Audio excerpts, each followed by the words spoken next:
Alright guys, this is your boy Lego One Half and Duo. Doing another video about this data showing PC gaming faster than console gaming and stuff like that. So just a quick little video I wanted to respond to and talk about.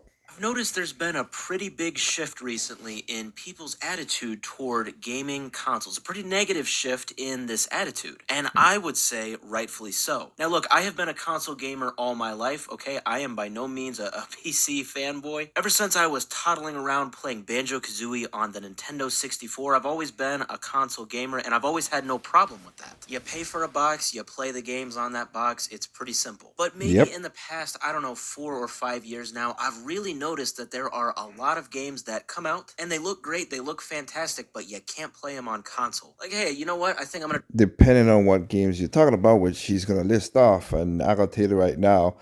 And for those who like these styles of games, good for them. I'm not against it. Again, that's why I said enjoy your games on all consoles and PC. Not my These are not my things that I want to thing though, but try out League of Legends for the first time, or don't maybe care for Dota League of 2. Those are Legends. some of the biggest games right now. Oh, Mm, nope, just kidding. You can't play it because you're on console. Okay, maybe I'll okay. try Counter-Strike 2. Nope, can't play that. Not Baldur's Gate really. 3, couldn't play it for many months when it first came out, etc., etc. You get my point. There are just a ton of games that come out that you can't play on console, but you Think about it also too. Like how that like he said, Boulder Gates 3. Good for again. It's got a lot of war people like that. I don't see just like some people would not see the same thing for Nintendo games or some console games. It's the same way too. There's a lot of games that's PC that does not think. Like I said, I like more of a single player experience. That does not intrigue me. Baldur's Gate and all the other stuff like that. And I know you can do Baldur's Gate singly. Don't get me wrong, but that just didn't pull me to have that. can't play on PC. Now, a But I'm not against it. Again, the more variety, the better chances of just gaming in itself, living a better gaming experience all over. So I'm not against it. huge advantage to counter that consoles have always had is that they have exclusives themselves. Like, oh, I can only play Halo on Xbox or Spider-Man on PlayStation. Well, that has kind of been shifting recently as well. Obviously, Xbox, they've made their big multi-platform stance recently, and with their Mm-hmm. Xbox on PC platform, I don't think there is literally any Xbox game that you cannot play on the PC. And you know what? Correct. Sony has also been pretty good recently about moving some of their exclusives to PC. So Spider-Man, for example, the 2018 Spider-Man game, they moved that to PC, I think, a couple years ago. And Ghost of Tsushima, that was also once a PlayStation console exclusive. That is actually moving to PC this month. Actually, I just looked it up. Yeah, it moved on to PC last week. My point with all of this long rant is, what is the point of console gaming anymore? It used to Simple plug and play, like you said. I could tell you this from using my software to do my podcast. It's damn near hard to update. It's annoying as shit. And don't get me wrong, the consoles have that as well too. Yes, but it's still I still like plug and play. I still like just plug, put it, play. Simple game,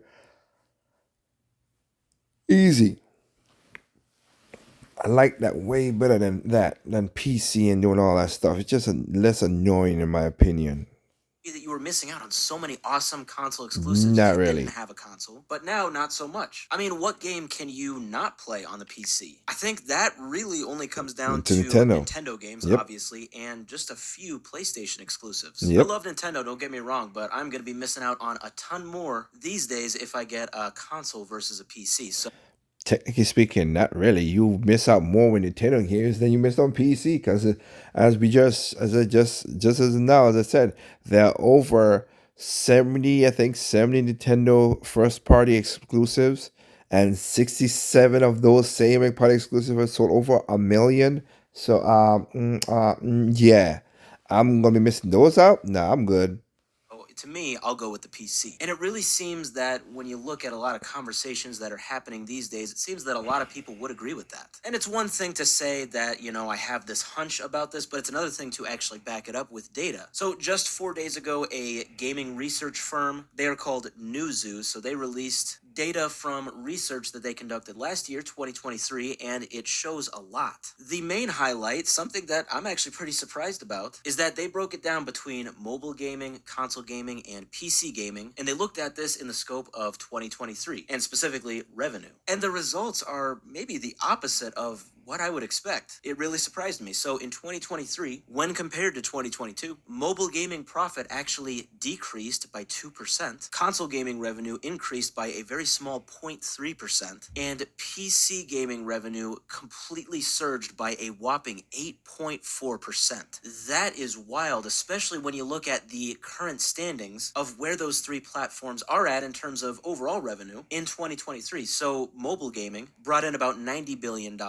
console gaming brought in $52 billion, and PC gaming brought in almost $40 billion. So obviously the overall revenue is a complete contrast to where the trend is going. The trend actually True. shows that PC gaming is increasing and mobile gaming is decreasing, whereas the standings right now are the opposite of that. Mobile gaming is still on top and PC gaming is still on the bottom. So obviously PC gaming has a long way to go, but I think you're going to see this trend continue into 2024 and beyond. People are really just Maybe so. realizing that they have a lot more to gain from PC gaming versus console. A lot of the big companies are kind of realizing that too. Like I said, Microsoft is going multi-platform. Sony's kind of doing it too. Nintendo is still Nintendo. They are still refusing to participate in any of that. Hopefully that Good. changes. But overall, I think No, these stats are good. super interesting. It sends a clear message, by the way, to Microsoft and Sony and even Nintendo that people are kind of fed up with making these $400, $500 investments. Not really. Not to Nintendo, they're not. You again, PlayStation and Xbox, yes. To Nintendo, no. It basically said, "Hey, we got the exclusive. We got what we want. You want to play? Play it here." Yeah, I think it's not the way you think it is, my friend. Every 6 or 7 years into a gaming box. And I think people like myself have just kind of had enough of it. And with PC gaming, you can do a lot more. Your options aren't as limited, and you don't have to reset your games catalog every 6 or 7 years when a new Yeah, but you still don't own the games unless you could download most of them. And sometimes they have their own jank situation that you gotta wait for somebody to debug the what you call it, like de novo or whatever. It's again, it's not a perfect thing at all. console comes out, and then you have to wait on the remastered version of your favorite game, a console or two behind. So yeah, I had a feeling that this was happening, but now it is supported by data. People seem to be tired of the runaround that console gaming does to its consumers, and I think these big gaming executives are starting to see that. Most of them are starting to see that, not all of them, but hey, it is what it is, and that's all I wanted to show up. So again, as you can see here, Nintendo is the one that doing the right thing that we're supposed to do. So I'm happy for that, and I'm enjoying the games. So with that said, I'll just leave it at that. Remember, there's no perfect games out there. What's perfect to you is not perfect to me. What's perfect to me is not perfect to you. Simply enjoy games on all consoles, including PC. Peace out.